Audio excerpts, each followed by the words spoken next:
어두운 방 안 천장 위로 희미한 진동이 느껴집니다. 잔잔한 빗소리가 창문을 타고 흐릅니다. 저는 정분이 올해 68입니다. 지금 식은땀을 흘린 채 천장만 바라보고 있습니다. 쿵쿵쿵. 규칙적이고 무겁고 섬뜩한 소리가 들립니다. 저는 작은 목소리로 속삭입니다. 또 시작이네. 이 시간만 되면. 그때 갑자기 윗집에서 낮은 남자 목소리가 새어나옵니다. 조용히 해. 움직이지 마. 저는 본능적으로 입을 막습니다. 숨소리조차 내기 두려운 순간입니다. 떨리는 목소리로 중얼거립니다. 저 집은 공실이라 했는데 저는 그날 이후 밤에 천장을 보지 못합니다.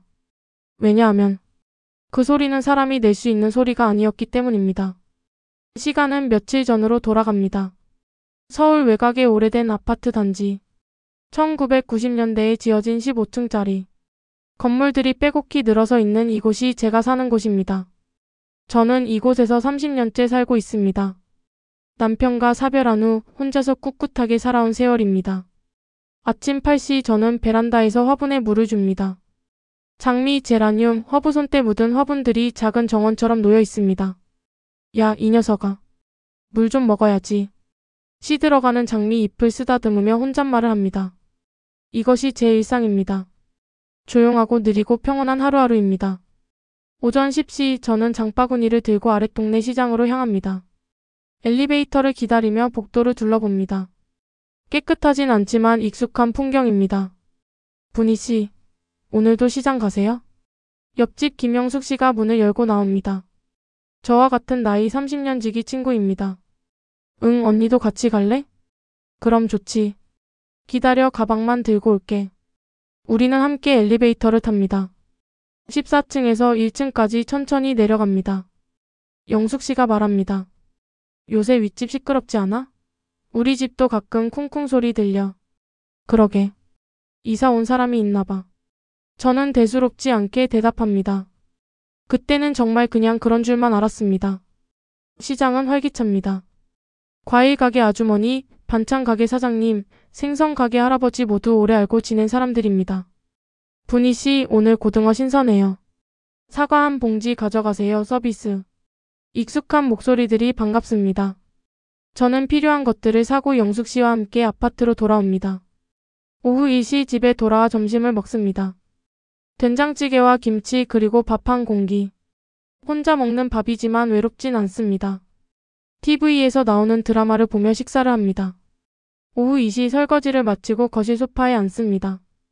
오늘도 평범한 하루입니다. 그런데 오후 3시 12분.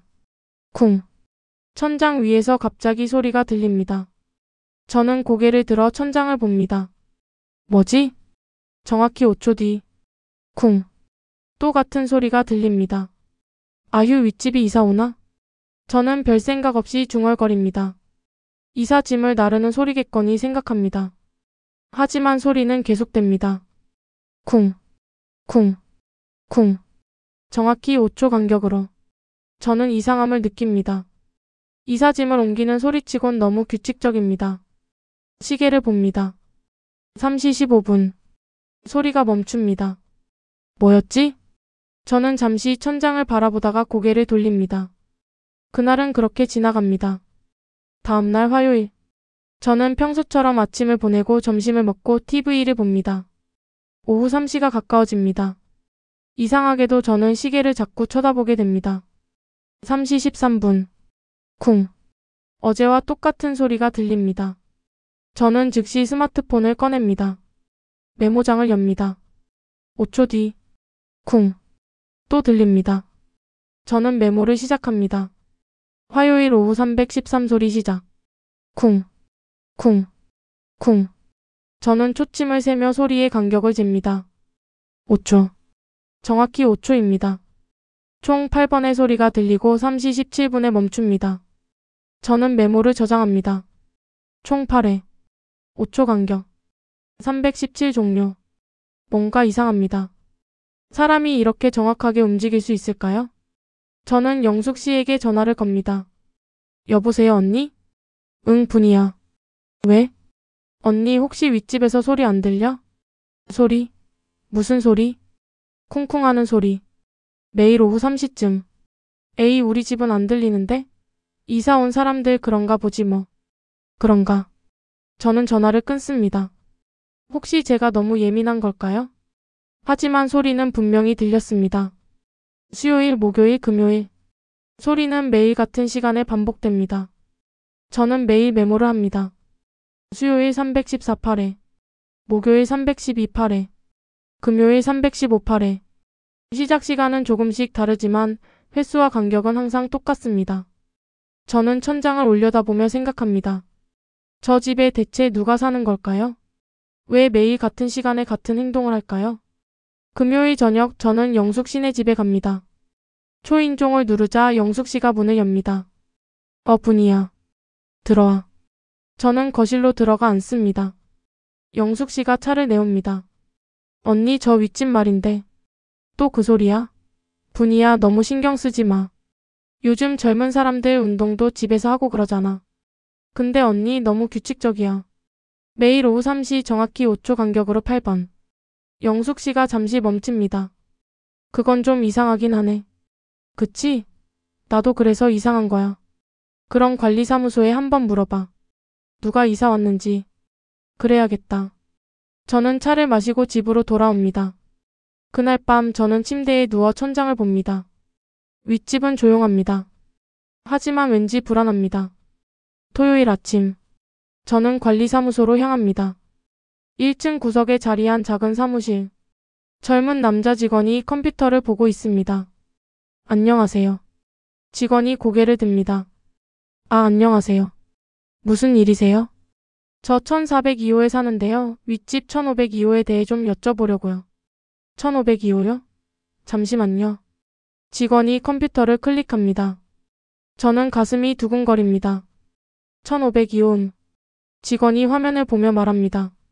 그 집 지금 공실인데요? 네? 저는 귀를 의심합니다. 공실이요?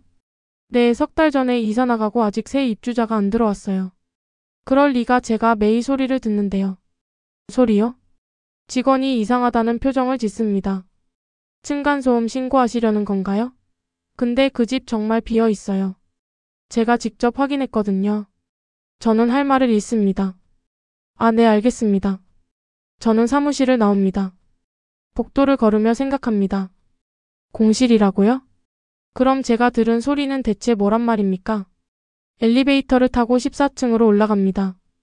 복도에 내려 1402호 앞에 섭니다. 그리고 천천히 고개를 들어 천장을 봅니다. 저 위 1502호. 텅 빈 집. 하지만 분명히 소리가 들렸습니다. 저는 등골이 서늘해집니다. 토요일 오후 3시. 저는 집 안에서 천장을 응시하고 있습니다. 시계 초침이 돌아갑니다. 3시 14분. 쿵. 소리가 들립니다. 저는 온몸에 소름이 돋습니다. 공실인데 소리가 들린다고요? 쿵. 쿵. 쿵. 정확히 5초 간격으로 계속됩니다. 저는 스마트폰을 듭니다. 녹음 앱을 켭니다. 쿵. 쿵. 녹음을 시작합니다. 총 8번의 소리를 모두 녹음합니다. 3시 28분 소리가 멈춥니다. 저는 즉시 녹음 파일을 재생합니다. 쿵쿵쿵. 분명히 들립니다. 저는 다시 영숙 씨에게 전화를 겁니다. 여보세요, 언니? 응, 분이야. 언니, 지금 당장 우리 집 좀 와봐. 급해. 왜? 무슨 일이야? 설명하기 어려워. 그냥 와봐. 10분 후 영숙 씨가 옵니다. 무슨 일인데 그래? 저는 녹음 파일을 재생합니다. 쿵쿵쿵. 영숙 씨가 듣습니다. 이게 윗집 소리야? 응. 근데 관리사무소에서 그러는데 윗집이 공실이래. 공실? 영숙 씨의 얼굴이 굳습니다. 그럼 이 소리는? 나도 몰라. 그래서 무서운 거야. 영숙 씨가 천장을 올려다봅니다. 분이야, 혹시 옆집이나 다른 집 소리가 울려서 들리는 거 아닐까? 매일 같은 시간에? 정확히 5초 간격으로? 그건 그렇네. 영숙 씨도 불안해 보입니다. 일단 며칠 더 지켜보자. 진짜 이상하면 경찰에 신고하든지 해야지. 그래야겠지. 영숙 씨는 집으로 돌아갑니다. 저는 혼자 남습니다. 그날 밤 저는 잠을 이루지 못합니다. 천장만 바라보며 뜬 눈으로 밤을 셉니다. 일요일 새벽 1시 4분. 저는 침대에 누워 있습니다. 잠이 오지 않습니다. 고요한 밤. 그때 희미하게 들립니다. 조용히 해. 남자 목소리입니다. 저는 숨을 멈춥니다. 조금만 더 조금만. 윗집에서 들리는 속삭임. 저는 이불을 덮어쓰고 귀를 막습니다. 하지만 소리는 계속 들립니다. 움직이지 마. 누가 누구에게 하는 말일까요? 공실인 집에서 대체 누가 말하는 걸까요? 저는 온몸이 얼어붙습니다. 새벽 1시 15분 소리가 멈춥니다. 저는 그제야 가까스로 잠이 듭니다. 월요일 아침. 저는 피곤한 몸을 이끌고 시장에 갑니다. 엘리베이터를 기다리는데 옆에 낯선 남자가 서 있습니다. 70대쯤 되어 보이는 남자. 회색 점퍼를 입고 있습니다. 엘리베이터 문이 열립니다. 저는 먼저 들어가고 남자도 따라 들어옵니다. 문이 닫힙니다. 좁은 공간에 남자와 단둘이 있습니다. 남자가 말을 겁니다. 아래층 사세요? 어색한 말투입니다. 반 박자 늦는 대답입니다. 네 14층이요. 남자가 고개를 끄덕입니다. 저는 슬쩍 남자를 봅니다. 초점 없는 눈, 빛바랜 회색 점퍼. 그리고 왼쪽 신발 밑창만 새 것입니다. 오른쪽은 닳았는데 왼쪽만 새 신발. 이상합니다. 엘리베이터가 1층에 도착합니다. 저는 서둘러 나옵니다. 뒤를 돌아보니 남자는 그대로 서 있습니다. 문이 닫힙니다. 저는 이유 모를 오싹함을 느낍니다. 시장에서 장을 보고 돌아옵니다. 영숙 씨네 집에 들립니다. 언니, 나 좀 이상한 사람 봤어. 무슨 사람? 저는 엘리베이터에서 만난 남자 이야기를 합니다. 그 사람이 뭐 이상한 짓 했어? 아니, 그냥 느낌이 이상했어. 신발도 한쪽만 새 거였고. 분이야, 너 요즘 너무 예민한 거 아니야? 윗집 소리 때문에 스트레스 받는 거 아니고? 영숙 씨가 걱정스러운 눈빛으로 봅니다. 나도 그런가 싶기도 하고 근데 진짜 이상해 언니. 일단 너무 신경 쓰지 마. 혹시 또 이상한 일 생기면 그때 같이 대처하자. 응. 저는 집으로 돌아옵니다. 하지만 마음이 편치 않습니다. 월요일 밤 11시. 저는 침대에 누워 있습니다. 윗집은 조용합니다. 11시 30분. 쿵. 갑자기 소리가 들립니다. 낮과 다른 소리입니다. 더 무겁습니다. 쿵쿵. 발걸음 소리 같습니다. 저는 귀를 기울입니다. 쿵쿵. 두 사람입니다. 무게와 박자가 다릅니다. 한 사람은 무겁고 한 사람은 가볍습니다. 저는 스마트폰을 집어 영숙 씨에게 전화를 겁니다. 스피커폰으로 켭니다.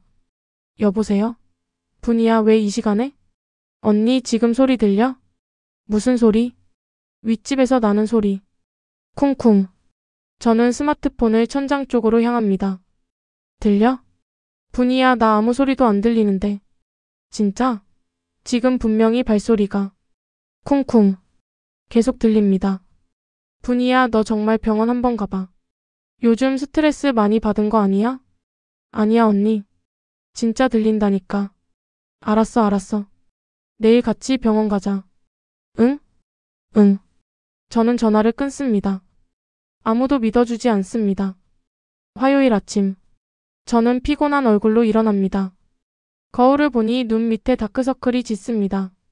이러다 정말 병 걸리겠네. 혼잣말을 하며 세수를 합니다. 오전 10시 쓰레기를 버리러 나갑니다. 복도를 걷는데 15층으로 올라가는 계단이 보입니다. 문득 호기심이 생깁니다. 저는 계단을 올라갑니다.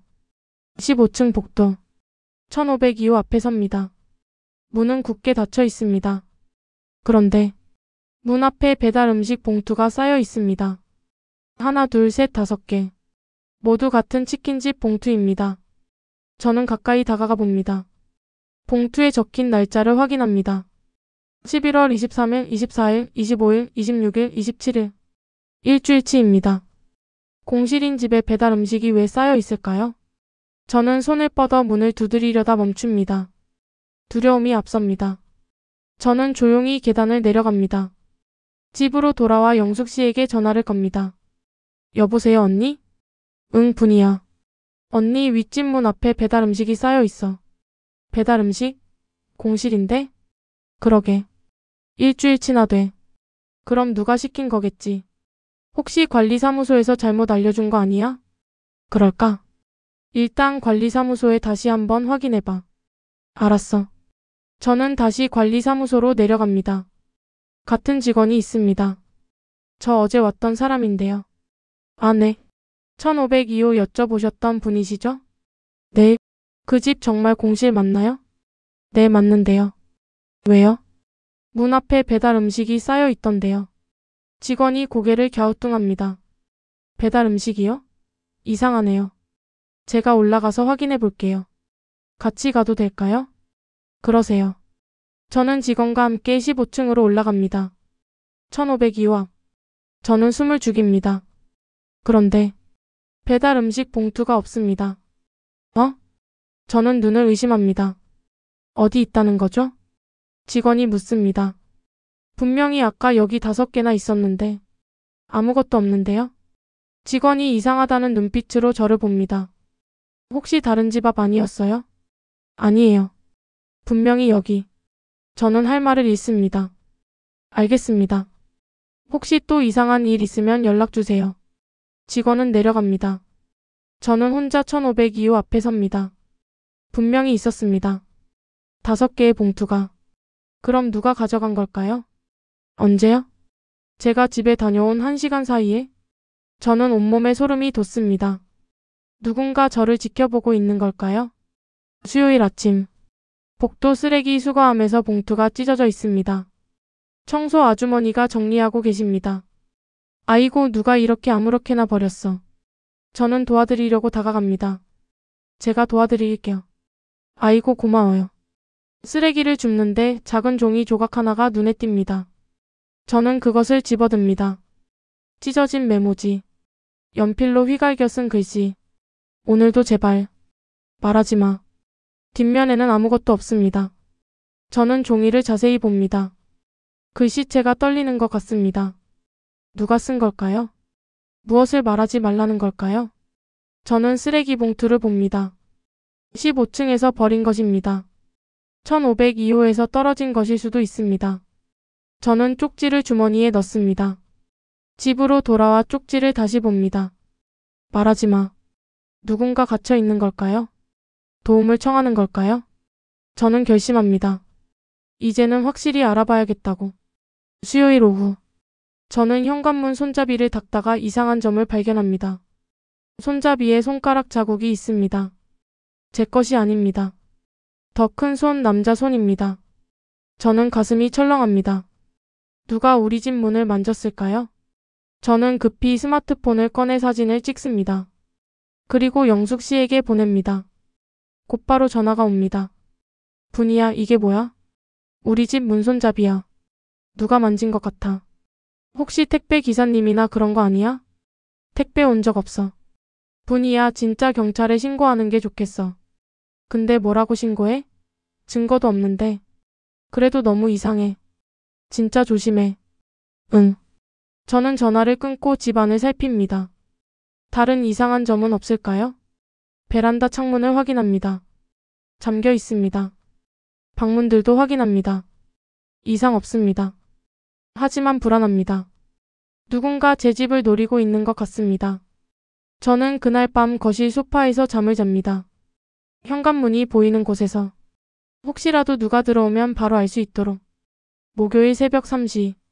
저는 소파에서 잠을 설치고 있습니다. 갑자기 복도에서 소리가 들립니다. 발걸음 소리. 저는 조용히 일어나 현관문 앞으로 갑니다. 문구멍으로 밖을 봅니다. 희미한 복도 불빛 아래 누군가 지나갑니다. 회색 점퍼를 입은 남자. 엘리베이터에서 만났던 그 남자입니다. 남자는 천천히 복도를 걷습니다. 그리고 우리 집 문 앞에서 멈춥니다. 저는 숨을 죽입니다. 남자가 문손잡이를 만집니다. 돌리려고 합니다. 저는 심장이 터질 것 같습니다. 하지만 문은 잠겨 있습니다. 남자는 잠시 서 있다가 계단 쪽으로 갑니다. 저는 떨리는 손으로 스마트폰을 꺼냅니다. 112에 전화를 걸려다 멈춥니다. 남자는 아무것도 하지 않았습니다. 그냥 문손잡이를 만진 것뿐입니다. 경찰이 과연 믿어줄까요? 저는 전화를 끊습니다. 대신 영숙 씨에게 문자를 보냅니다. 언니, 아까 남자가 우리 집 문 만지고 갔어. 무서워. 곧바로 답장이 옵니다. 뭐? 지금 당장 문 확실히 잠그고 내일 아침 바로 경찰 신고해. 응. 저는 현관문 이중 잠금을 확인합니다. 그리고 소파에 앉아 아침까지 잠을 이루지 못합니다. 목요일 오전 9시. 저는 경찰서에 갑니다. 민원실에 앉아 경찰관에게 설명합니다. 그러니까 윗집이 공실인데 소리가 들리고 배달 음식이 사라지고 누가 제 집 문을 만졌다는 거죠? 네, 맞아요. 경찰관이 난처한 표정을 짓습니다. 혹시 증거가 있으세요? 문손잡이 지문이요. 그거 채취하셨어요? 아니요. CCTV는요? 우리 아파트는 복도에 CCTV가 없어요. 경찰관이 한숨을 쉽니다. 어르신, 죄송하지만 지금 상황으로는 출동하기 어렵습니다. 실제로 피해가 발생하거나 명확한 증거가 있어요. 그럼 누가 다쳐야 출동한다는 거예요? 저는 목소리를 높입니다. 그런 뜻은 아니고요. 일단 관리사무소와 상의해서 CCTV 설치를 요청하시고 혹시 또 이상한 일이 생기면 바로 112로 신고하세요. 알겠습니다. 저는 경찰서를 나옵니다. 허탈합니다. 아무도 저를 믿어주지 않습니다. 목요일 오후. 아들에게서 전화가 옵니다. 엄마, 영숙 이모한테 들었어. 요즘 무슨 일 있으시대? 아니야, 아무 일도 없어. 엄마, 이모가 말씀하시길 요즘 스트레스 많이 받으신다고. 그게 아니라 진짜 윗집에서. 엄마, 혹시 병원 한번 가보시는 게 어때요? 요즘 어르신들 스트레스 받으면 환청이나 환시도 생기고 그런다잖아요. 내가 미친 사람으로 보여? 저는 화가 납니다. 그런 뜻이 아니라 엄마 건강 걱정돼서 그러는 거예요. 나 괜찮으니까 걱정하지 마. 엄마. 끊을게. 저는 전화를 끊습니다. 아들마저 저를 믿지 않습니다. 저는 소파에 주저앉습니다. 정말 제가 이상한 걸까요? 환청을 듣는 걸까요? 아니에요. 분명히 들었습니다. 소리도 속삭임도 발걸음도. 저는 눈물이 납니다. 외롭습니다. 금요일 아침. 거실 천장에서 물이 새는 것 같습니다. 작은 얼룩이 생겼습니다. 저는 걸레를 들고 천장을 닦습니다. 그때 조그만 섬유 조각이 떨어집니다. 파란색 섬유. 저는 그것을 집어듭니다. 아이 옷에서 자주 보이는 보풀 같은 섬유입니다. 저는 가슴이 철렁합니다. 윗집에 아이가 있다는 뜻일까요? 공실인 집에? 저는 섬유를 비닐봉지에 넣어 보관합니다. 그리고 다시 천장을 올려다봅니다. 혹시 윗집에 있는 건 어른이 아닐 수도 있어. 저는 중얼거립니다. 만약 아이라면? 갇혀있는 아이라면? 저는 더 이상 가만히 있을 수 없습니다. 금요일 밤 11시. 저는 침대에 누워 있습니다. 윗집은 조용합니다. 자정이 지나갑니다. 새벽 12시 30분. 갑자기 소리가 들립니다. 엄마. 아이 목소리입니다. 엄마, 엄마. 작고 떨리는 목소리. 저는 벌떡 일어나 천장을 봅니다. 엄마. 울먹이는 소리. 저는 눈물이 납니다. 아이가 울고 있습니다. 도움을 청하고 있습니다. 저는 무릎을 꿇고 천장을 향해 손을 뻗습니다. 괜찮아, 괜찮아. 저도 모르게 중얼거립니다. 아이의 울음은 계속됩니다. 그리고 갑자기 남자의 낮은 목소리가 들립니다. 조용히 해. 아이의 울음이 멈춥니다. 저는 온몸이 떨립니다. 두려움과 연민이 동시에 밀려옵니다. 저 위에 분명히 누군가 있습니다. 아이가 있습니다. 위험에 처한 아이가. 토요일 아침. 저는 영숙 씨네 집으로 갑니다. 초인종을 누르자 영숙 씨가 문을 엽니다. 분이야. 들어와. 저는 거실로 들어가 앉습니다. 언니, 나 어젯밤에 아이 울음소리 들었어. 아이 울음소리? 응. 윗집에서. 엄마를 찾는 소리였어. 영숙 씨가 심각한 표정을 짓습니다. 분이야, 너 정말 병원 가봐야 할 것 같아. 언니도 날 안 믿어? 그게 아니라 분이야, 윗집은 공실이잖아. 관리사무소에서도 그랬고. 근데 소리는 분명히 들렸어. 아이가 울고 있었어. 분이야, 진정해. 일단 진정하고. 나 진정해. 근데 아무도 날 안 믿어. 저는 소리를 지릅니다. 영숙 씨가 놀란 표정으로 저를 봅니다. 미안해 언니 미안해. 저는 눈물을 흘립니다. 나도 모르겠어. 내가 이상한 건지 진짜 저 위에 뭔가 있는 건지. 영숙 씨가 제 손을 잡습니다. 분이야 일단 우리 같이 윗집 가보자. 응? 직접 확인하면 되잖아. 정말? 응. 관리사무소에 얘기해서 문 열어달라고 하자. 저는 고개를 끄덕입니다. 고마워 언니. 뭘? 우리 사이에. 우리는 함께 관리사무소로 내려갑니다. 토요일 오전 11시. 저와 영숙 씨 그리고 관리사무소 직원이 15층에 올라갑니다. 1502호. 직원이 열쇠를 꺼냅니다. 정말 공실 맞아요. 제가 직접 확인해 드릴게요.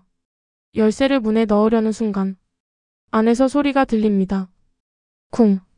저와 영숙 씨가 동시에 멈춥니다. 들었어? 저는 영숙 씨에게 묻습니다. 응, 뭔가 소리가. 직원도 이상하다는 표정을 짓습니다. 이상하네요. 분명히 비어 있는데. 직원이 문을 두드립니다. 여기 누구 계세요? 대답이 없습니다. 직원이 열쇠를 돌립니다. 하지만 문이 열리지 않습니다. 안에서 잠겼네요. 공실인데 안에서 잠겼다고요? 영숙 씨가 묻습니다. 이상하네요. 잠깐만요. 마스터키 가져올게요. 직원이 내려갑니다. 저와 영숙 씨만 남습니다. 저는 문에 귀를 대봅니다. 안에서 희미하게 소리가 들립니다. 숨소리. 누군가 숨을 쉬고 있습니다. 언니 안에 누가 있어? 진짜? 영숙 씨도 귀를 대봅니다. 정말 뭔가 들리네. 우리는 서로를 봅니다. 공실이 아닙니다. 분명히 안에 누군가 있습니다. 10분 후 관리사무소 직원이 돌아옵니다. 손에는 마스터키가 들려 있습니다. 이걸로 열면 돼요. 혹시 모르니까 뒤로 물러나 계세요. 저와 영숙 씨는 한 발짝 뒤로 물러섭니다. 직원이 마스터키를 문에 넣습니다. 찰칵. 잠금 장치가 풀리는 소리. 직원이 천천히 문손잡이를 돌립니다. 그런데 문이 열리지 않습니다. 이상한데요? 마스터키로도 안 열려요. 뭔가 안에서 막고 있는 거 아니에요? 영숙 씨가 묻습니다. 직원이 문을 밀어봅니다. 조금 벌어집니다. 틈새로 안이 보입니다. 어둡습니다. 커튼이 다 쳐져 있습니다. 여기 누구 계세요? 문 좀 열어주세요. 직원이 소리칩니다. 대답이 없습니다. 하지만 안에서 미세한 움직임이 느껴집니다. 일단 경찰 불러야겠어요. 이건 제 권한 밖이에요. 직원이 전화를 꺼냅니다. 저는 문틈으로 안을 들여다봅니다. 어둠 속에서 뭔가가 움직입니다.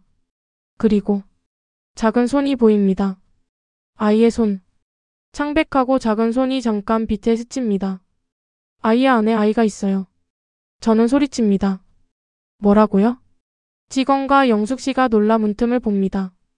하지만 손은 이미 사라진 뒤입니다. 분명히 봤어요. 아이 손이었어요. 정말요?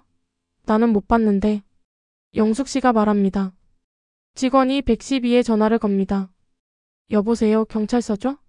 저희 아파트에 불법 거주자가 있는 것 같은데요. 저는 가슴이 두근거립니다. 드디어 진실이 밝혀지는 걸까요? 20분 후 경찰 2명이 도착합니다. 젊은 남자 경찰관과 여자 경찰관입니다. 신고 받고 왔습니다. 상황 설명 좀 해주시겠어요? 직원이 상황을 설명합니다. 그러니까 공실인데 안에 누가 있다는 거죠? 네, 그리고 이분이 안에 아이가 있는 걸 봤다고 하세요. 경찰관이 저를 봅니다. 어르신 정확히 뭘 보셨어요? 아이 손이요. 작고 하얀 손. 확실해요? 네, 확실해요. 경찰관이 문을 두드립니다. 경찰입니다. 안에 계신 분 문 열어주세요. 대답이 없습니다. 문 안 열면 강제로 열겠습니다. 여전히 대답이 없습니다. 남자 경찰관이 어깨로 문을 밉니다. 1번, 2번, 3번. 쿵. 문이 열립니다. 안에서 가구가 쓰러지는 소리가 들립니다. 경찰관들이 안으로 들어갑니다. 경찰입니다. 손 들고 나오세요. 저와 영숙 씨 직원은 밖에서 기다립니다. 긴장됩니다. 안에서 발소리, 움직임, 낮은 대화 소리가 들립니다. 그리고 나오세요. 경찰관의 목소리. 잠시 후 한 남자가 경찰에게 끌려 나옵니다. 회색 점퍼를 입은 남자. 엘리베이터에서 만났던 바로 그 남자입니다. 남자의 품에는 아이가 안겨 있습니다. 56살쯤 되어 보이는 여자아이. 창백한 얼굴, 움직이지 않는 몸. 저는 비명을 지를 뻔합니다. 저 아이 살아있어요? 여자 경찰관이 아이를 확인합니다. 숨쉬고 있어요. 의식은 없는 것 같은데 빨리 구급차 불러요. 남자 경찰관이 무전기를 듭니다. 구급차 요청합니다. 1502호. 아동 보호 필요. 저는 남자를 봅니다. 남자는 고개를 숙이고 있습니다. 떨고 있습니다. 당신 대체 왜 이런 짓을? 저는 떨리는 목소리로 묻습니다. 남자가 고개를 듭니다. 눈물을 흘리고 있습니다. 잠깐만요, 이건 오해예요, 저는. 조용히 하세요. 경찰서 가서 얘기하죠. 경찰관이 남자의 팔을 잡습니다. 남자가 저를 봅니다. 그 눈빛에는 두려움, 슬픔, 그리고 무언가 더 있습니다. 간절함. 제발 이야기 좀 들어주세요. 하지만 경찰은 남자를 끌고 갑니다. 구급차가 도착하고 아이는 들것에 실려갑니다. 저는 그 광경을 멍하니 바라봅니다. 토요일 오후. 저는 집으로 돌아옵니다. 영숙 씨가 따라옵니다. 분이야, 괜찮아? 응, 근데 언니 뭔가 이상하지 않아? 뭐가? 그 남자 범죄자 같진 않았어. 무슨 소리야? 아이를 가둬놓고 있었잖아. 근데 그 눈빛이. 저는 설명하기 어렵습니다. 남자의 눈빛에서 본 것. 아기가 아니었습니다. 절박함이었습니다. 일단 경찰이 조사하면 다 밝혀지겠지. 너무 생각하지 마. 응. 영숙 씨는 집으로 돌아갑니다. 저는 혼자 남아 소파에 앉습니다. 천장을 봅니다. 이제 윗집은 조용할 것입니다. 더 이상 소리도 속삭임도 발걸음도 들리지 않을 것입니다. 그런데 왜일까요? 마음이 편하지 않습니다.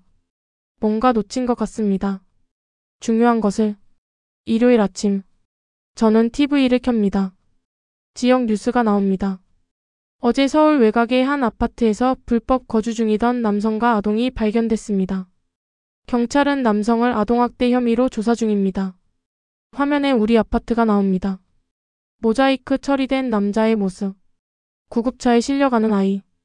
발견된 아동은 현재 병원에서 치료를 받고 있으며 남성과의 관계 등은 조사 중입니다. 저는 리모컨을 내려놓습니다. 아동학대. 그렇게 단정 지어도 되는 걸까요? 저는 뭔가 확인하고 싶습니다. 진실을. 월요일 오전. 저는 경찰서로 갑니다. 민원실에서 담당 형사를 찾습니다. 저 토요일에 신고했던 1502호 사건 관련해서 왔는데요. 아, 그 사건. 어르신이 발견하신 분이시죠? 네. 혹시 조사 결과 좀 알 수 있을까요? 형사가 서류를 봅니다. 아직 조사 중이라 자세한 건 말씀드리기 어렵고요. 남성은 아이의 삼촌이라고 주장하고 있어요. 삼촌이요? 네. 형수가 아이를 학대해서 보호하려고 데리고 나왔다고 하는데 확인 중입니다. 그럼 혹시 그게 사실일 수도 있다는 거예요? 글쎄요. 일단 불법으로 거주한 건 맞으니까요. 아이 상태도 좋지 않고. 아이는 괜찮아요? 영양실조와 탈수 증세가 있었대요. 지금은 안정됐고요. 저는 가슴이 아픕니다. 혹시 제가 그 남자를 만날 수 있을까요? 왜요? 그냥 뭔가 확인하고 싶어서요. 형사가 난처한 표정을 짓습니다. 어르신, 그건 좀 수사에 지장이 있을 수 있어서요. 알겠습니다. 저는 경찰서를 나옵니다. 하지만 포기할 수 없습니다. 뭔가 알아내야 합니다. 월요일 오후. 저는 아이가 입원했다는 병원으로 갑니다. 소아과 병동. 간호사에게 물어봅니다. 저 토요일에 구급차로 온 여자아이 있잖아요? 아, 그 아이요? 보호자세요? 아니, 그냥 이웃인데 걱정돼서요. 죄송하지만 보호자 아니시면 면회 안 돼요. 그냥 멀리서라도 볼 수 있을까요? 괜찮은지만 확인하고 싶어서. 간호사가 잠시 생각하더니 말합니다. 잠깐만요. 간호사가 안으로 들어갑니다. 잠시 후 나옵니다. 지금 아이는 자고 있어요. 창문으로 보실 수 있는데 잠깐만요. 간호사가 저를 복도 끝으로 안내합니다. 유리창 너머로 병실이 보입니다. 침대에 누운 작은 아이. 링거를 맞고 있습니다. 얼굴은 여전히 창백합니다. 하지만 숨을 쉬고 있습니다. 살아 있습니다. 저는 눈물이 납니다. 아이 부모는요? 아직 연락이 안 됐대요. 경찰에서 찾고 있고요. 그럼 혼자. 지금은 아동보호시설에서 보호사가 와 있어요. 저는 아이를 봅니다. 잠든 얼굴이 평온해 보입니다. 처음으로. 화요일. 우편함에 편지 한 통이 와 있습니다. 발신인이 없습니다. 저는 편지를 뜯어봅니다. 손으로 쓴 편지입니다. 정분이님께 저를 기억하실지 모르겠습니다. 1502호에 있던 사람입니다. 제가 드릴 말씀이 있습니다. 제발 한 번만 제 이야기를 들어주세요. 저는 나쁜 사람이 아닙니다. 수요일 오후 2시 서울구치소 면회실로 와주시면 감사하겠습니다. 강민수. 저는 편지를 읽고 또 읽습니다. 가야 할까요? 영숙 씨라면 말릴 것입니다. 경찰도 말릴 것입니다. 하지만 저는 알고 싶습니다. 진실을. 수요일 오후 2시 서울구치소. 저는 처음 와보는 곳입니다. 긴장됩니다. 면회 신청을 하고 대기실에서 기다립니다. 30분 후 제 이름이 불립니다. 면회실로 들어갑니다.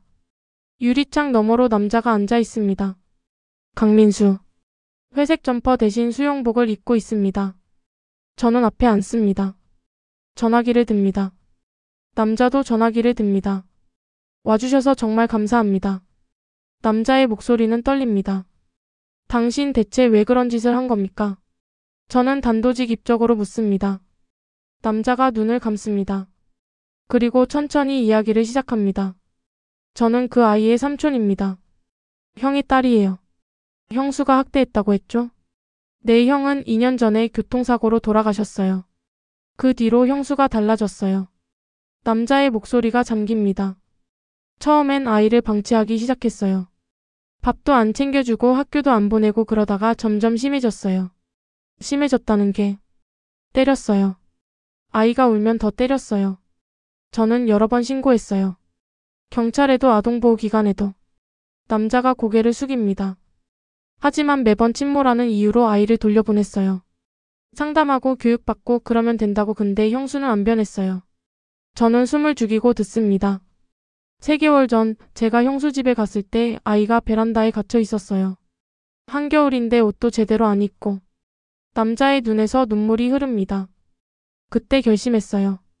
더 이상 못 보겠다고. 법이 아이를 지켜주지 못한다면 제가 직접 데리고 나오겠다고. 그래서 불법으로. 네, 형수 몰래 아이를 데리고 나왔어요. 하지만 갈 곳이 없었어요.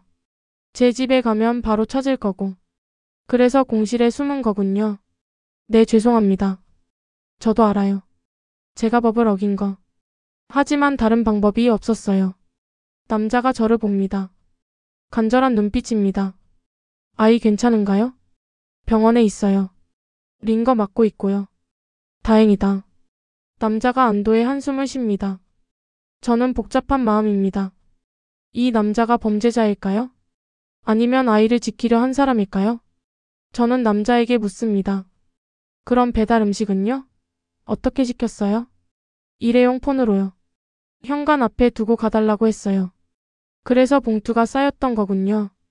네, 그런데 어느 날 어르신이 올라오신 것 같아서 급히 치웠어요. 저를 보고 있었군요. 죄송합니다. 들키면 안 될 것 같아서. 매일 오후 3시에 들리던 소리는요? 남자가 잠시 망설입니다.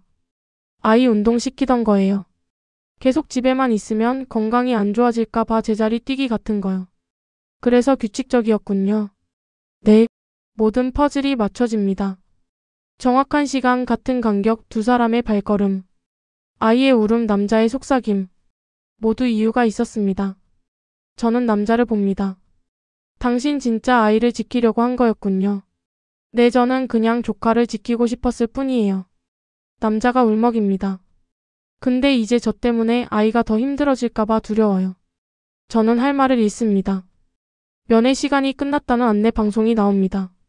저 가봐야 할 것 같네요. 저는 일어섭니다. 남자도 일어섭니다. 정말 감사합니다. 와주셔서. 아이 제가 한 번 더 가볼게요. 감사합니다, 정말. 저는 면회실을 나옵니다. 수요일 저녁.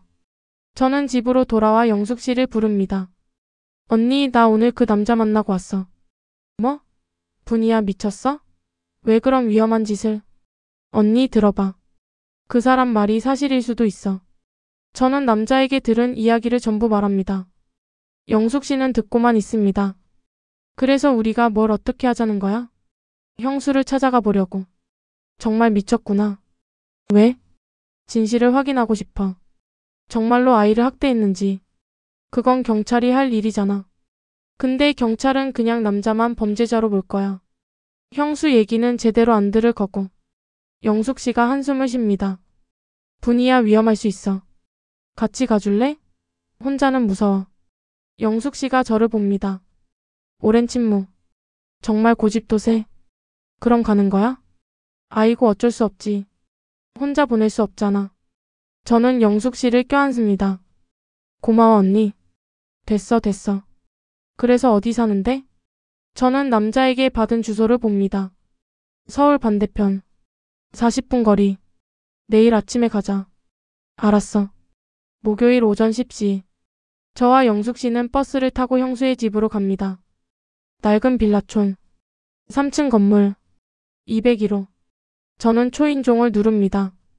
한참을 기다려도 대답이 없습니다. 다시 누릅니다. 누구세요? 여자 목소리입니다. 짜증 섞인 목소리.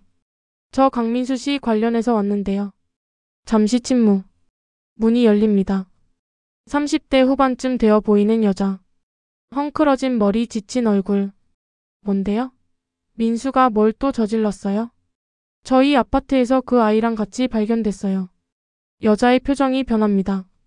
유진이? 유진이 찾았어요? 네, 지금 병원에 있어요. 어느 병원이요? 여자가 앞으로 나옵니다. 저는 한 발짝 뒤로 물러섭니다. 저희가 좀 여쭤볼 게 있어서요. 뭔데요? 여자가 날카롭게 묻습니다. 혹시 아이를? 저는 말을 잇지 못합니다.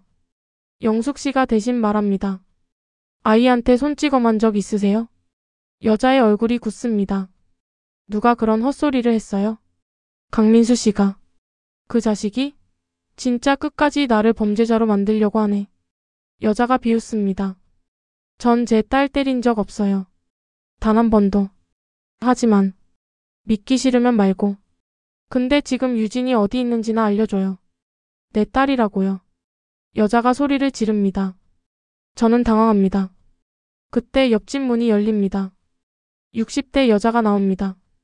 무슨 일이세요? 또 싸우는 거예요? 형수가 돌아봅니다. 아니에요, 아줌마. 들어가세요. 하지만 이웃 여자가 저희를 봅니다. 혹시 유진이 관련해서 오신 거예요? 네, 맞아요. 영숙 씨가 대답합니다. 그럼 좀 들어오세요. 제가 할 말이 있어요. 아줌마. 형수가 소리치지만 이웃 여자는 문을 열어줍니다. 저와 영숙 씨는 옆집으로 들어갑니다. 형수가 따라오려 하지만 이웃 여자가 문을 닫습니다. 앉으세요. 우리는 거실에 앉습니다. 이웃 여자가 차를 내오며 말합니다. 저 집 1년 넘게 봐왔어요. 아이가 정말 학대당했나요? 저는 조심스럽게 묻습니다. 이웃 여자가 고개를 끄덕입니다. 처음엔 저도 모르겠다 했어요. 남의 집 일이니까. 근데 여자가 말을 잇습니다. 밤마다 아이 우는 소리가 들렸어요. 엄마, 미안해요. 다시는 안 그럴게요 하면서. 저는 가슴이 먹먹해집니다. 그리고 한 번은 복도에서 유진이를 봤는데 팔에 멍이 가득했어요. 신고는 안 하셨어요? 했죠. 2번이나. 근데 아동보호기관에서 와서 조사하고 가면 끝이에요. 친엄마라고 교육받으면 괜찮아질 거라고. 이웃 여자가 눈물을 흘립니다. 근데 안 괜찮아졌어요. 오히려 더 심해졌어요. 신고한 게 저인 줄 알고 저한테 와서 욕하고. 그래서 더 이상은. 네, 무서워서 못했어요. 죄송해요. 여자가 고개를 숙입니다. 영숙 씨가 여자의 손을 잡습니다. 아니에요. 당신 잘못이 아니에요. 저는 이제 확신합니다. 강민수의 말이 사실이었다는 것을. 우리는 다시 201호 앞으로 갑니다. 문을 두드립니다. 형수가 문을 엽니다. 뭐예요 또? 당신 거짓말했죠. 저는 단호하게 말합니다. 뭐라고요? 아이 때렸잖아요. 이웃 사람들 다 봤어요. 형수의 얼굴이 일그러집니다. 그건. 왜요? 왜 그랬어요? 저는 목소리를 높입니다. 몰라요. 애가 말을 안 들어서 남편도 없고 혼자 키우기 힘들어서. 형수가 울먹입니다. 그래도 때리면 안 되죠. 그것도 그렇게까지. 당신들이 뭘 알아요? 혼자 아이 키워봤어요? 돈도 없고 도와주는 사람도 없고. 그래도 때리는 건 아니잖아요. 영숙 씨도 소리칩니다. 형수가 주저앉습니다. 미안해요, 미안해요. 저도 힘들었어요. 울먹이는 형수. 하지만 저는 동정심이 들지 않습니다. 힘들면 아이를 때려도 되는 건가요? 우리는 형수의 집을 나옵니다. 버스 정류장에서 저는 경찰에 전화를 겁니다. 담당 형사에게 연결됩니다. 저 정분이입니다. 1502호 사건 관련해서요. 네, 어르신. 무슨 일이세요? 제가 오늘 형수를 만나고 왔어요. 네? 왜 그런 위험한 짓을? 형사님, 강민수 씨 말이 맞아요. 아이는 정말 학대당했어요. 이웃 사람들도 증언했어요. 이웃 사람들이요? 저는 이웃 여자에게 들은 이야기를 전부 말합니다. 형사가 듣고 있습니다. 알겠습니다. 제가 다시 조사해 보겠습니다. 강민수 씨 풀어주실 수 있나요? 그건 불법 거주와 아동 유괴 혐의가 있어서 쉽지 않습니다. 하지만 아이를 지키려고 한 거잖아요. 법적으론 그래도 범죄예요, 어르신. 저는 답답합니다. 그럼 아이는요? 아이는 어떻게 되는 건가요? 형수에게 돌아가겠죠. 친권이 있으니까. 안 돼요. 그 여자한테 돌아가면 또 똑같을 거예요. 어르신 진정하세요. 제가 아동보호팀이랑 협의해서 최선을 다해보겠습니다. 제발요, 부탁드려요. 저는 전화를 끊습니다. 영숙 씨가 제 어깨를 두드립니다. 분이야, 우리가 할 수 있는 건 다 했어. 근데 언니, 이게 끝이야? 이게 정의야?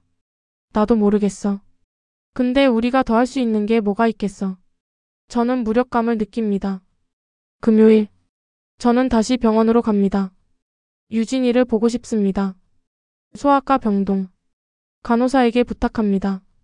저 유진이 좀 볼 수 없을까요? 가족 아니시면. 네, 알아요. 근데 제발요. 그냥 잠깐만요. 간호사가 망설이다가 말합니다. 아이가 오늘 깨어났어요. 정말요? 네. 지금 보호사님이랑 같이 있는데 잠깐만 보세요. 간호사가 저를 병실로 안내합니다. 문을 열어줍니다. 침대에 유진이가 앉아 있습니다. 작고 여린 아이. 큰 눈망울. 보호사가 옆에 앉아 있습니다. 안녕, 유진아. 저는 조심스럽게 다가갑니다. 유진이가 저를 봅니다. 누구세요? 작은 목소리입니다. 나는 아저씨랑 같은 아파트에 살던 할머니야. 아저씨요? 유진이의 눈이 커집니다. 응. 유진이랑 같이 살던 아저씨. 아저씨 어디 있어요? 지금은 좀 멀리 있어. 다시 올 거예요? 유진이가 묻습니다. 저는 대답을 못합니다. 아저씨가 저 지켜준다고 했는데.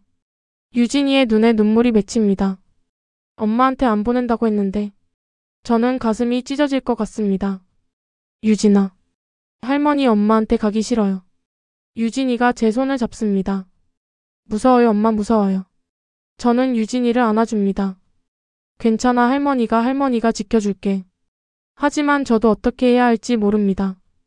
병원을 나오며 저는 생각합니다. 제가 할 수 있는 게 뭘까요? 그냥 이대로 포기해야 할까요? 아니에요. 저는 포기할 수 없습니다. 저는 영숙 씨에게 전화를 겁니다. 언니, 나 결심했어. 무슨 결심? 유진이 내가 키울래. 뭐? 분이야, 무슨 소리야? 입양할 수는 없어도 위탁은 할 수 있을 거야. 분이야, 너 나이가 몇인데 그리고 혼자 어떡해. 몰라. 근데 그 아이를 형수한테 보낼 순 없어. 분이야. 언니, 나 도와줘. 어떻게 해야 할지 알아봐줘. 영숙 씨가 한숨을 쉽니다. 정말 고집도 세. 알았어, 내가 알아볼게. 고마워, 언니. 저는 전화를 끊고 하늘을 봅니다. 제가 할 수 있을까요? 68세의 나이에 아이를 키운다는 게 가능할까요? 하지만 해야 합니다. 그 아이를 지켜야 합니다. 월요일. 저는 아동보호기관을 찾아갑니다. 담당자를 만납니다. 위탁가정 신청하러 왔어요. 네, 어르신. 근데 연세가 어떻게 되세요? 68이에요. 담당자가 난처한 표정을 짓습니다. 어르신 죄송하지만 위탁 가정은 보통 60세 이하로. 알아요. 근데 특별한 경우잖아요. 제가 그 아이를 발견했고 아이도 저를 알아요. 그래도 규정이. 제발요. 저 혼자 살고 건강하고 연금도 있어요. 아이 키울 수 있어요. 담당자가 망설입니다. 일단 서류 작성해보세요. 검토는 해보겠습니다. 감사합니다. 저는 서류를 받아 작성합니다. 이름, 나이, 주소, 경제 상황, 건강 상태. 모든 칸을 빠짐없이 채웁니다. 그리고 특이사항 란에 적습니다. 저는 이 아이가 안전하게 자랄 수 있도록 제 모든 것을 다하겠습니다. 2주 후 가정법원. 유진이의 친권과 보호에 관한 심리가 열립니다. 저도 참석합니다. 형수가 와 있습니다. 강민수도 호송되어 왔습니다. 판사가 들어옵니다. 사건 번호 2024-가담-1247 아동보호 사건 심리를 시작하겠습니다. 검사가 사건 개요를 설명합니다. 피고인 강민수는 조카를 친모의 동의 없이 데리고 나와 불법 거주하며. 저는 듣고 있습니다. 형수 측 변호사가 말합니다. 친모는 아동을 학대한 적이 없으며 삼촌의 일방적 주장일 뿐입니다. 강민수의 국선 변호사가 반박합니다. 이웃 주민들의 증언이 있습니다. 아동의 팔에 있던 멍자국 사진도 있습니다. 증거들이 제출됩니다. 판사가 서류를 검토합니다. 아동보호 전문기관의 의견은 어떻습니까? 담당자가 일어섭니다. 아동은 현재 심리적으로 불안정한 상태이며 친모와의 재결합은 신중히 고려되어야 합니다. 위탁가정 신청이 들어왔다고 들었는데요. 네, 정분희 씨께서 신청하셨습니다. 판사가 저를 봅니다. 정분희 씨 앞으로 나오시겠습니까? 저는 떨리는 다리로 앞으로 나갑니다. 어르신 왜 이 아동을 키우려고 하십니까? 저 이 아이를 지켜주고 싶어요. 연세가 많으신데 양육이 가능하시겠습니까? 건강합니다. 그리고 사랑으로 키울 수 있습니다. 판사가 고개를 끄덕입니다. 아동의 의견도 들어보겠습니다. 문이 열리고 유진이가 들어옵니다. 보호사와 함께. 작은 유진이가 판사 앞에 섭니다. 유진아, 무섭지 않아도 돼. 네가 어디서 살고 싶은지만 말해주면 돼. 유진이가 고개를 숙입니다. 할머니랑 살고 싶어요. 저를 가리킵니다. 형수가 벌떡 일어섭니다. 유진아, 엄마잖아 나. 엄마한테 와야지. 유진이가 움찔합니다. 조용히 하십시오. 판사가 말합니다. 유진이가 작은 목소리로 말합니다. 엄마 무서워요. 법정이 조용해집니다. 형수가 주저앉습니다. 판사가 말합니다. 판결은 다음 주에 선고하겠습니다. 그때까지 아동은 보호시설에 머물도록 하겠습니다. 심리가 끝납니다. 법정을 나오며 저는 강민수를 봅니다. 호송되어 가는 그를 따라갑니다. 강민수 씨. 강민수가 돌아봅니다. 어르신. 유진이 제가 꼭 지킬게요. 강민수의 눈에 눈물이 맺힙니다. 감사합니다. 정말 감사합니다. 당신도 곧 나올 수 있을 거예요. 아니에요. 저는 괜찮아요. 유진이만 안전하면. 강민수가 끌려갑니다. 저는 그 뒷모습을 바라봅니다. 일주일. 저는 매일 유진이를 보러 갑니다. 보호시설은 깨끗하고 안전해 보입니다. 하지만 유진이의 얼굴에는 웃음이 없습니다. 할머니 언제 같이 살 수 있어요? 고지야. 조금만 기다려. 엄마한테는 안 가도 되는 거죠? 응. 할머니가 지켜줄게. 유진이가 제 손을 꼭 잡습니다. 저는 이 작은 손을 놓지 않겠다고 다짐합니다. 집으로 돌아와 저는 유진이 방을 준비합니다. 작은 방 하나를 정리합니다. 오래된 짐들을 치우고 벽지를 새로 바릅니다. 영숙 씨가 도와줍니다. 분이야, 침대는 어떤 걸로 할 거야? 작고 아담한 거. 유진이 키에 맞는 걸로. 커튼은? 밝은 색으로. 노란색이나 분홍색. 우리는 이틀 동안 방을 꾸밉니다. 작은 책상, 예쁜 침대, 알록달록한 커튼. 인형도 몇 개 사다 놓습니다. 예쁘다 분이야. 유진이 좋아하겠다. 그래야 할 텐데. 저는 방을 바라봅니다. 유진이가 여기서 웃을 수 있을까요? 행복할 수 있을까요?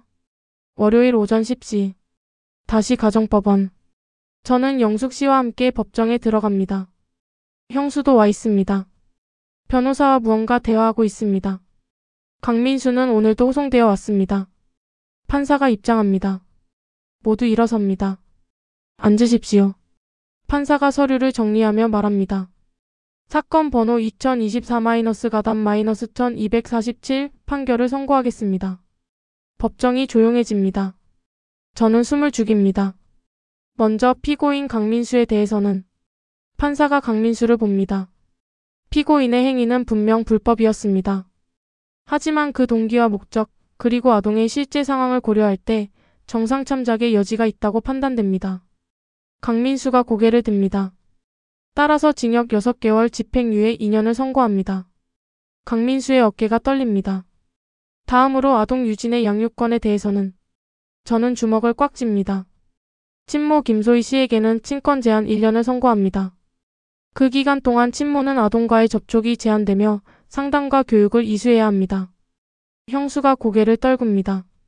그리고 아동 유진은 위탁 가정인 정분희 씨에게 임시 양육을 맡깁니다. 1년 후 재심사를 통해 영구 결정을 내리겠습니다. 저는 귀를 의심합니다. 제가 유진이를 키울 수 있다고요? 정분희 씨는 매 분기마다 아동보호기관의 점검을 받아야 하며 아동의 복지를 최우선으로 해야 합니다. 네, 감사합니다. 저는 일어나 고개를 숙입니다. 판사가 말합니다. 유진 양 앞으로 나오겠습니까? 유진이가 보호사와 함께 나옵니다. 판사가 유진이에게 말합니다. 유진아, 이제 할머니랑 살게 됐어. 할머니 말씀 잘 듣고 건강하게 자라야 해. 네. 유진이가 작은 목소리로 대답합니다. 재판을 마치겠습니다. 판사가 퇴장합니다. 저는 유진이에게 다가갑니다. 유진이가 저를 봅니다. 할머니 이제 같이 살아요? 응. 이제 우리 가족이야. 유진이가 제게 안깁니다. 저는 유진이를 꼭 안아줍니다. 영숙 씨도 눈물을 흘립니다. 강민수가 멀리서 웃고 있습니다. 눈물을 흘리며. 그날 오후 저는 유진이를 집으로 데려옵니다. 아파트 현관앞. 여기가 우리 집이야. 문을 열고 들어갑니다. 유진이가 조심스럽게 안을 둘러봅니다. 신발 벗고 들어와. 유진이가 작은 신발을 벗습니다. 저는 유진이의 손을 잡고 방으로 안내합니다. 자, 여기가 유진이 방이야. 문을 엽니다. 노란 커튼, 분홍색 침대, 예쁜 인형들. 유진이의 눈이 커집니다. 이거 다 제 거예요? 응. 다 유진이 거야. 유진이가 천천히 방 안으로 들어갑니다. 침대에 앉아봅니다. 인형을 만져봅니다. 그리고 처음으로 웃습니다. 작지만 진짜 웃음입니다. 예뻐요, 정말 예뻐요. 저는 눈물이 납니다. 유진아, 배고프지? 할머니가 저녁 해줄게. 네. 저는 부엌으로 갑니다. 유진이가 좋아할 만한 음식을 만듭니다. 김치찌개, 계란말이, 소시지. 30분 후 밥상을 차립니다. 유진아, 밥 먹자. 유진이가 나옵니다. 조심스럽게 의자에 앉습니다. 많이 먹어. 할머니가 많이 해놨어. 유진이가 숟가락을 듭니다. 한 입 먹고 두 입 먹고. 그리고 갑자기 눈물을 흘립니다. 왜 그래? 맛없어? 아니에요, 맛있어요, 너무 맛있어요. 유진이가 울면서 밥을 먹습니다. 저도 울면서 유진이를 봅니다. 이 아이가 언제부터 이렇게 따뜻한 밥을 못 먹었을까요? 저녁을 먹고 저는 유진이를 씻깁니다. 욕조에 따뜻한 물을 받고 유진이를 들어가게 합니다. 기분 좋아? 네, 따뜻해요. 저는 유진이의 등을 닦아줍니다. 팔에 아직 희미한 멍자국이 남아 있습니다. 가슴이 아픕니다. 이제 아무도 유진이 안 때려. 할머니가 지켜줄게. 정말요? 정말이야. 유진이를 씻기고 새 잠옷을 입힙니다. 침대에 눕힙니다. 이불을 덮어줍니다. 할머니, 같이 자면 안 돼요? 같이 자고 싶어? 네, 무서워요. 그래, 그럼 할머니도 여기서 자자.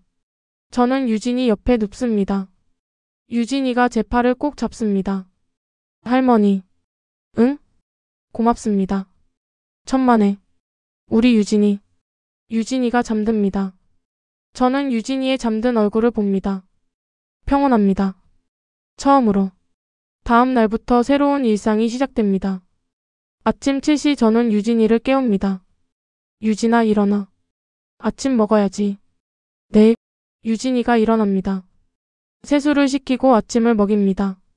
할머니, 저 학교 가야 해요? 응. 다음 주부터 갈 거야. 근처 초등학교. 친구 사귈 수 있을까요? 당연하지. 유진이 착하니까 친구 많이 사귈 거야. 유진이가 수줍게 웃습니다. 오전에는 같이 시장에 갑니다. 유진이가 제 손을 꼭 잡고 따라옵니다. 유진아, 뭐 먹고 싶어? 저는 다 좋아요. 아니야. 유진이가 좋아하는 거 사자. 그럼 딸기요. 좋아. 딸기 사자. 과일 가게에서 딸기를 삽니다. 빨갛고 싱싱한 딸기. 유진이의 눈이 반짝입니다. 집으로 돌아와 딸기를 씻어줍니다. 유진이가 하나씩 먹습니다. 맛있어요, 할머니. 그래? 다행이다. 오후에는 영숙 씨가 놀러 옵니다. 유진아, 안녕? 나 영숙 할머니야. 안녕하세요. 유진이가 인사합니다. 영숙 씨가 선물을 줍니다. 색연필과 스케치북. 유진아, 그림 그리는 거 좋아해? 네, 좋아해요. 그럼 예쁘게 그려봐. 유진이가 색연필을 꺼내 그림을 그립니다. 집 그림. 창문이 있고 문이 있고 굴뚝에서 연기가 나는 집. 그리고 두 사람. 할머니와 유진이. 손을 잡고 웃고 있는 그림. 저는 그 그림을 봅니다. 눈물이 납니다. 할머니, 왜 울어요? 아니야. 그냥 유진이 그림이 너무 예뻐서. 정말요? 할머니, 드릴게요. 고마워, 우리 유진이. 저는 그 그림을 냉장고에 붙입니다.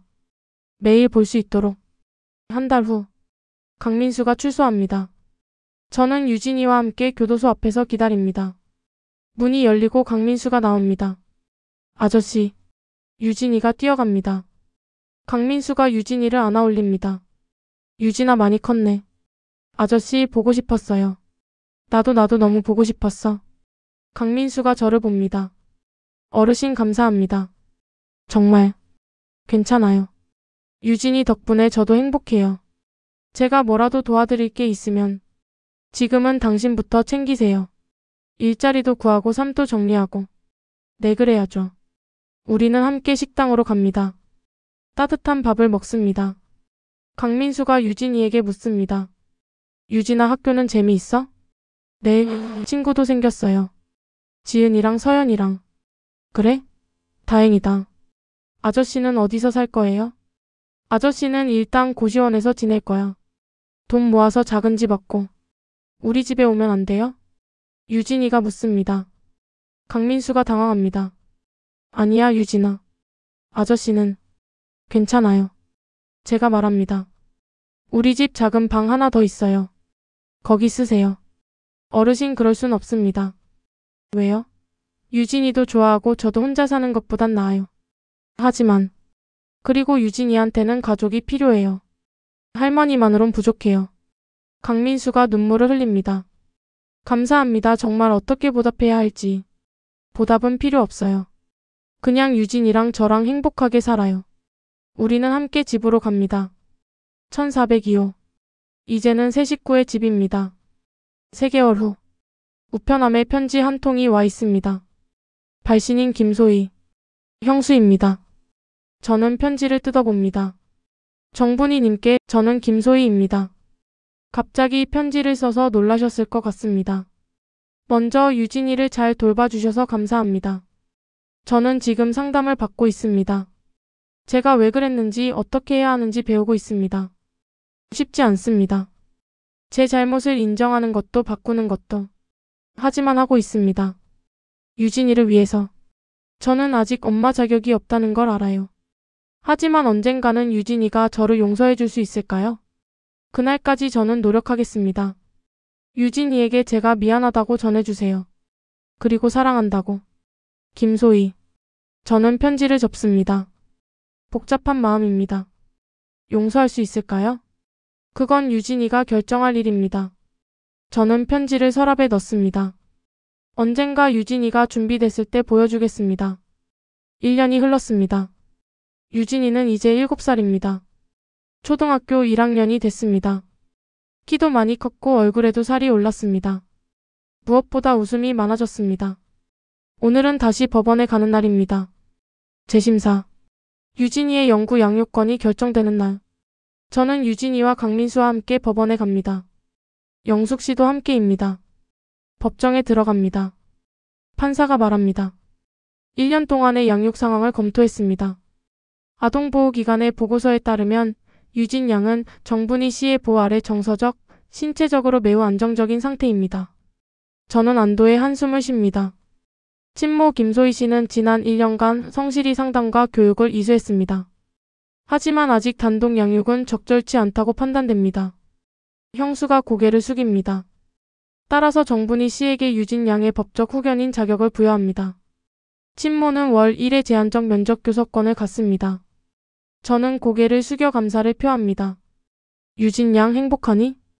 판사가 유진이에게 묻습니다. 유진이가 밝게 웃으며 대답합니다. 네, 정말 행복해요. 법정에 웃음이 번집니다.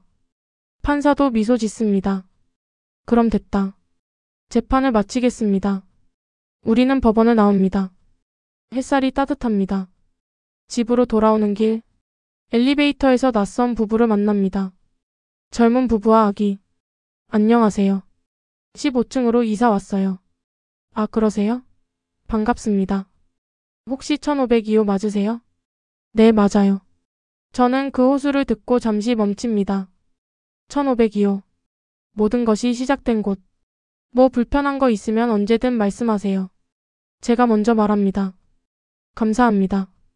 부부가 15층에서 내립니다. 저는 14층에서 내립니다. 유진이가 묻습니다. 할머니, 저 집이 아저씨랑 제가 살던 집이에요? 응. 이제는 다른 사람들이 사네요. 그래. 그리고 아마 행복하게 살 거야. 우리처럼요? 응, 우리처럼. 저는 유진이의 손을 잡습니다. 집 문을 엽니다. 1402호.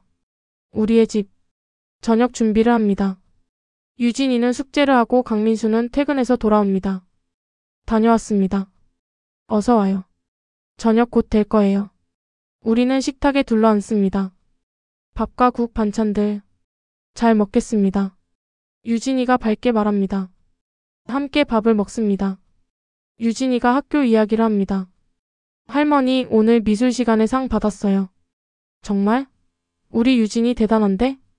선생님이 그림 제일 예쁘다고 했어요. 잘했어, 유진아. 강민수가 유진이 머리를 쓰다듬습니다. 평범한 저녁. 하지만 이 평범함이 얼마나 소중한지 저는 압니다. 밤. 유진이를 재우고 저는 거실에 앉아 있습니다. 천장을 봅니다. 1년 전 이 천장 위에서 들렸던 소리들. 쿵쿵. 조용히 해. 엄마. 모든 소리에는 이유가 있었습니다. 두려움이 아니라 절박함. 범죄가 아니라 사랑. 저는 그것을 알아챘습니다. 귀 기울였습니다. 외면하지 않았습니다. 그리고 한 아이를 구했습니다. 창밖을 봅니다. 아파트 불빛들이 반짝입니다. 각 집마다 다른 이야기가 있겠죠. 누군가는 행복하고 누군가는 힘들고. 저는 이제 압니다. 작은 관심이 누군가를 구할 수 있다는 것을. 2주 후. 법원이 정한 면접 교섭일입니다. 저는 유진이를 데리고 지정된 상담센터로 갑니다. 유진이는 긴장한 얼굴입니다. 할머니, 엄마 만나는 거 무서워요. 괜찮아. 할머니가 옆에 있을게. 그리고 상담 선생님도 계셔. 엄마가 화내지 않을까요? 안 낼 거야. 약속했으니까. 상담센터에 도착합니다. 대기실에서 기다립니다. 문이 열리고 형수 김소희가 들어옵니다. 1년 전과는 다른 모습입니다. 단정하게 빗은 머리, 깨끗한 옷차림. 하지만 무엇보다 눈빛이 달라졌습니다. 날카로움 대신 조심스러움이 보입니다. 유진이가 제 뒤로 숨습니다. 상담사가 말합니다. 안녕하세요. 오늘은 편안하게 대화하는 시간입니다. 천천히 시작해볼까요? 우리는 상담실로 들어갑니다. 둥근 테이블에 둘러앉습니다. 저와 유진이, 형수, 그리고 상담사. 형수가 유진이를 봅니다. 유진아. 떨리는 목소리입니다. 유진이는 고개를 숙입니다. 엄마 미안해. 정말 미안해. 형수의 눈에 눈물이 맺힙니다. 그동안 엄마가 너한테 너무 못했어. 용서해달라고 할 자격도 없는 거 알아. 유진이는 대답하지 않습니다. 엄마 많이 배웠어. 내가 왜 그랬는지, 어떻게 해야 하는지. 아직도 배우고 있어. 상담사가 말합니다. 유진아, 엄마 얘기 들어봤지? 내 마음은 어때? 유진이가 작은 목소리로 말합니다. 무서워요. 아직도. 형수가 고개를 떨굽니다. 그래, 당연하지. 엄마가 그렇게 만들었으니까. 하지만 유진이가 말을 잇습니다. 할머니가 엄마도 힘들었다고 했어요. 저는 유진이를 봅니다. 엄마도 혼자서 저 키우느라 힘들었다고.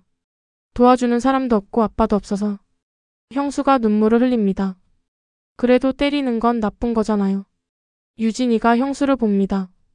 네가 맞아. 엄마가 나빴어. 그래서 저는 아직 엄마를 용서할 수 없어요. 유진이의 목소리는 단호합니다. 당연해. 엄마도 바라지 않아. 하지만 유진이가 주머니에서 무언가를 꺼냅니다. 작은 그림. 색연필로 그린 그림입니다. 두 사람이 손을 잡고 있는 그림. 언젠가는 용서할 수 있을 것 같아요. 엄마가 진짜 변하면요. 유진이가 그림을 형수에게 줍니다. 형수가 그림을 받아듭니다. 그리고 소리 내어옵니다. 저도 눈물을 흘립니다. 상담사도 눈가를 훔칩니다. 이 시간에 면접 교섭이 끝납니다. 형수가 일어서며 말합니다. 정분이님 정말 감사합니다. 제가 못한 일을 해주셔서. 유진이가 행복하면 됐어요. 저 열심히 바뀔게요. 정말로. 기다릴게요. 유진이도. 형수가 유진이를 봅니다. 유진아, 다음 달에 또 보자. 네. 유진이가 작게 대답합니다. 우리는 상담센터를 나옵니다. 한 달 후. 강민수가 새 직장에 출근한 지 한 달이 됐습니다. 작은 인쇄소지만 정직한 일입니다. 오늘은 첫 월급날입니다. 저녁 강민수가 집에 돌아옵니다. 손에 케이크를 들고 있습니다. 이게 뭐예요? 첫 월급 기념이에요. 같이 먹어요. 유진이가 박수를 칩니다. 아저씨 축하해요. 고맙다, 유진아. 우리는 케이크를 자르고 함께 먹습니다. 어르신, 그동안 정말 감사했습니다. 무슨 말씀을 그렇게 해요? 아니에요. 저 같은 사람을 받아주시고 유진이까지 돌봐주시고. 당신도 유진이 삼촌이잖아요. 당연한 거예요. 강민수가 봉투 하나를 꺼냅니다. 이거 생활비예요. 많진 않지만. 안 돼요. 당신은 돈 모아야죠. 어르신께 신세만 질 순 없죠. 신세가 아니라 가족이에요. 저는 봉투를 다시 돌려줍니다. 대신 유진이 학원비 좀 내주세요. 그럼 돼요. 감사합니다. 강민수가 고개를 숙입니다. 유진이가 강민수에게 안깁니다. 아저씨 사랑해요. 나도 사랑해, 유진아. 저는 이 광경을 봅니다. 가족. 피가 섞이지 않아도 법적으로 연결되지 않아도. 우리는 가족입니다. 어느 오후. 영숙 씨가 차를 마시러 옵니다. 유진이는 학교에 가고 없습니다. 분이야. 응? 너 정말 대단해. 뭐가? 이 나이에 아이 키우는 거. 쉽지 않을 텐데. 힘들진 않아. 오히려 행복해. 진심이야? 응. 유진이 덕분에 나도 다시 살아가는 기분이야. 영숙 씨가 차를 홀짝입니다. 사실 나 부러워. 뭐가?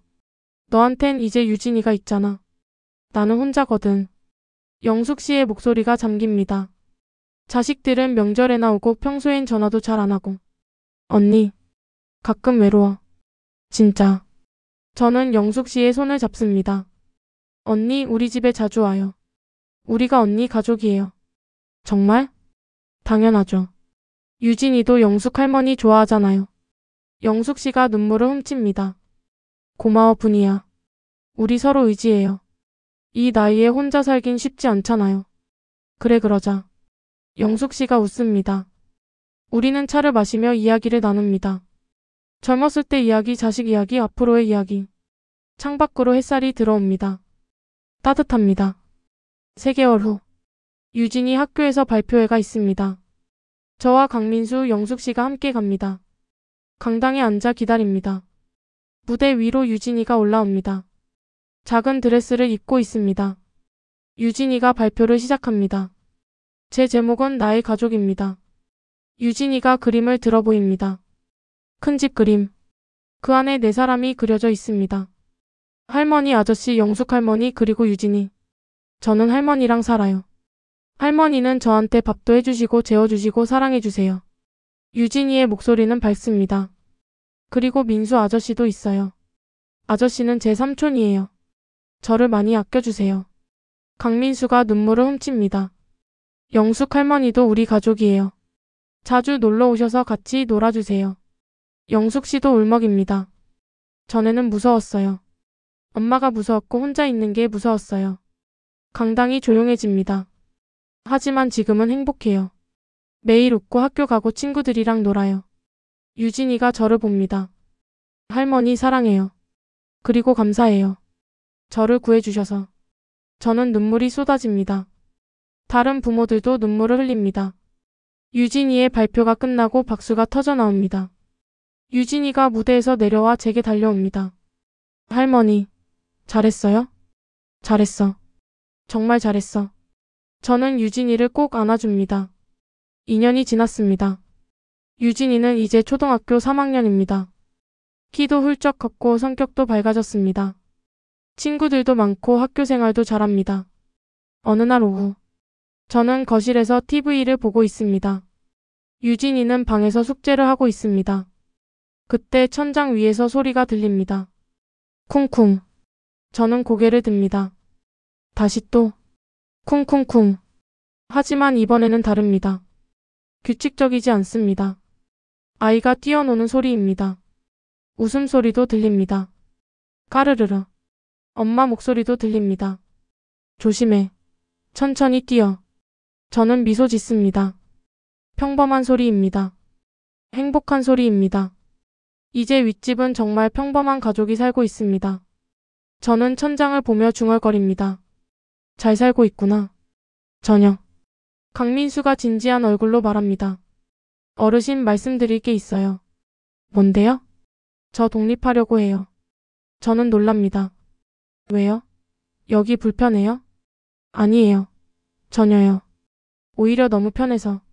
강민수가 말을 잇습니다. 그게 저도 이제 제대로 자리를 잡았잖아요. 돈도 모았고. 그래서 작은 집을 알아봤어요. 혼자 살겠다고요? 아니에요.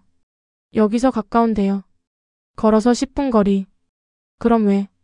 어르신께 너무 오래 신세 지는 것 같아서요.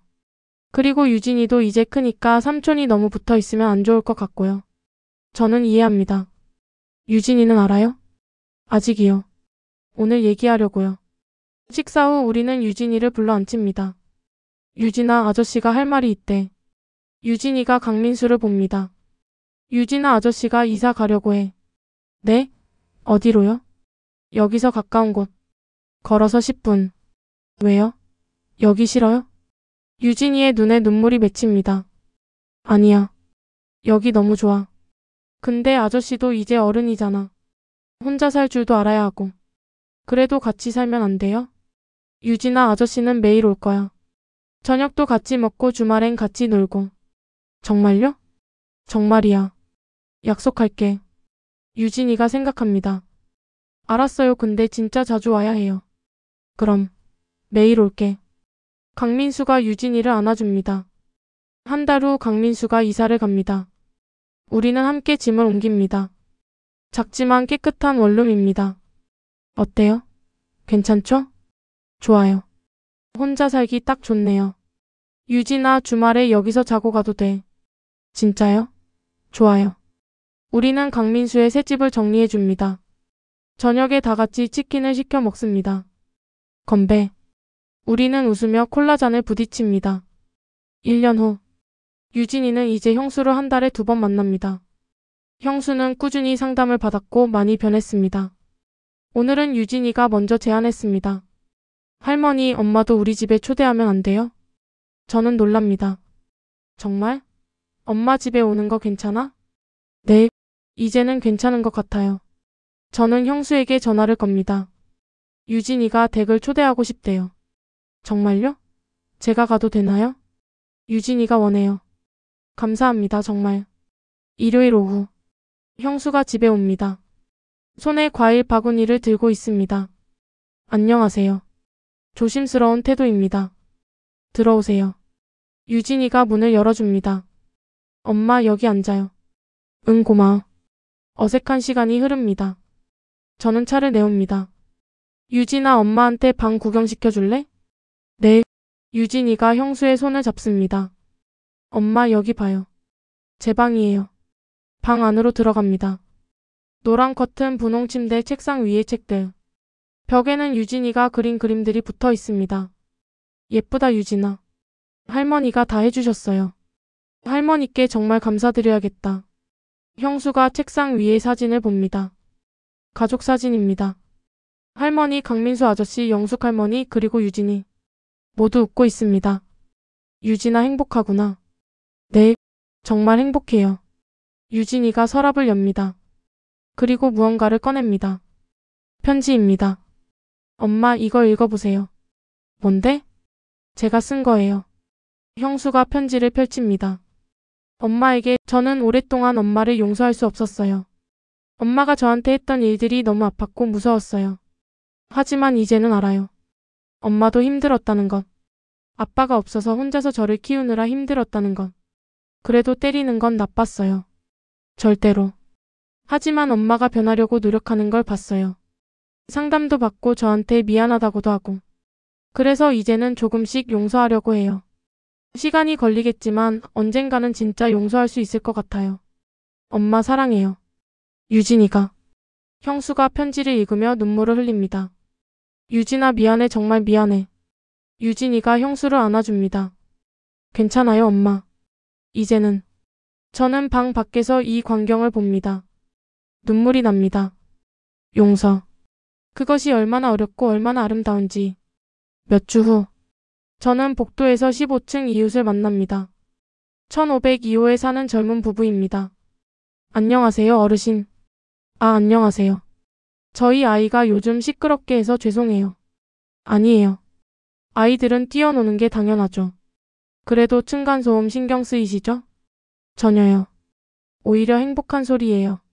네? 저는 미소 짓습니다. 아이들 웃음소리만큼 좋은 소리가 어디 있겠어요. 많이 웃고 많이 뛰어놀게 해주세요. 부부가 감사하다는 표정을 짓습니다. 감사합니다, 어르신. 혹시 뭐 불편한 거 있으면 언제든 말씀하세요. 네, 저희도요. 우리는 인사를 나누고 헤어집니다. 저는 집으로 돌아옵니다. 천장을 봅니다. 이제는 평범한 천장입니다. 더 이상 두렵지 않습니다.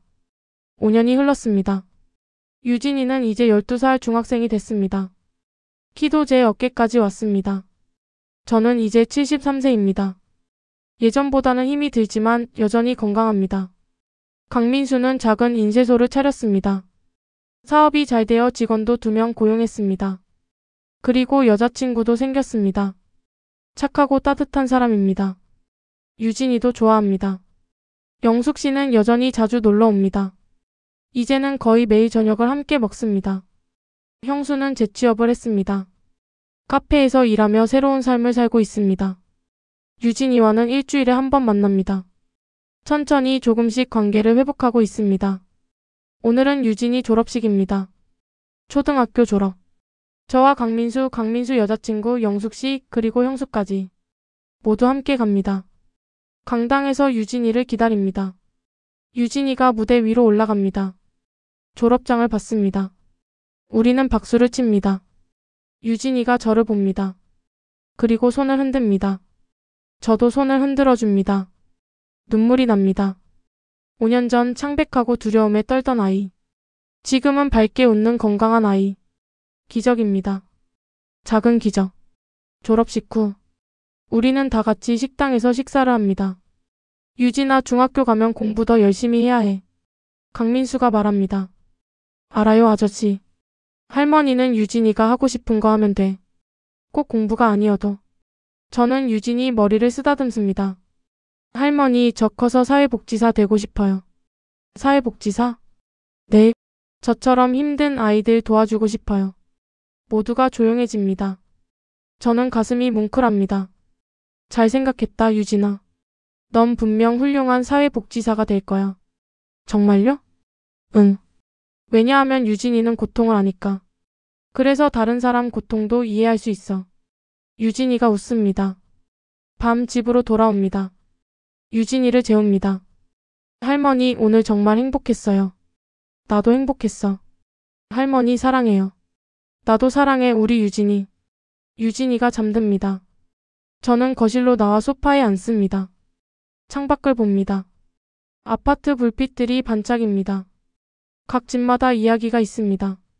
어떤 집은 행복하고 어떤 집은 슬프고 어떤 집은 외롭습니다. 하지만 우리는 절대 알 수 없습니다. 문 밖에서는. 그래서 우리는 귀 기울여야 합니다. 작은 소리에도. 왜냐하면 그 소리가 누군가의 신호일 수 있으니까. 도움을 청하는. 저는 천장을 봅니다. 5년 전 이 천장 위에서 들렸던 소리. 그 소리 덕분에 저는 유진이를 만났습니다. 그리고 제 삶도 바뀌었습니다. 외롭지 않게. 의미 있게. 저는 미소 짓습니다. 엔딩 내레이션 마무리. 화면이 천천히 어두워집니다. 잔잔한 음악이 흐릅니다. 저의 목소리가 들립니다. 사람 사는 모습은 밖에서 보기엔 다 똑같아 보입니다. 하지만 그 안에 어떤 사연이 있는지는 아무도 모릅니다. 작은 소리 하나라도 누군가의 신호일 수 있다는 것. 그래서 우리는 귀 기울여야 합니다. 외면하지 말아야 합니다. 저는 그렇게 해서 한 아이를 구했습니다. 그리고 저도 구원받았습니다. 외로움에서, 무의미함에서. 이제 저는 압니다. 나이가 많아도 혼자 살아도 우리는 여전히 누군가를 도울 수 있다는 것을. 그리고 그것이 우리 삶의 의미가 될 수 있다는 것을. 윗집 사람이 이상하다고 생각했습니다. 하지만 진짜 이상한 건 우리가 서로에게 무관심한 세상이었습니다. 이제는 다릅니다. 저는 귀 기울입니다. 이웃의 소리에. 왜냐하면 그 소리가 누군가의 삶을 바꿀 수 있으니까요. 여러분도 오늘부터 한번 귀 기울여 보세요. 작은 소리에. 어쩌면 그 소리가 여러분의 삶도 바꿀 수 있을 테니까요. 화면. 거실에서 유진이와 저녁을 먹고 있는 저와 유진이. 웃음소리. 따뜻한 불빛. 그리고 천장 위에서 들리는 평범한 발소리. 이제는 두렵지 않은 평범하고 행복한 소리.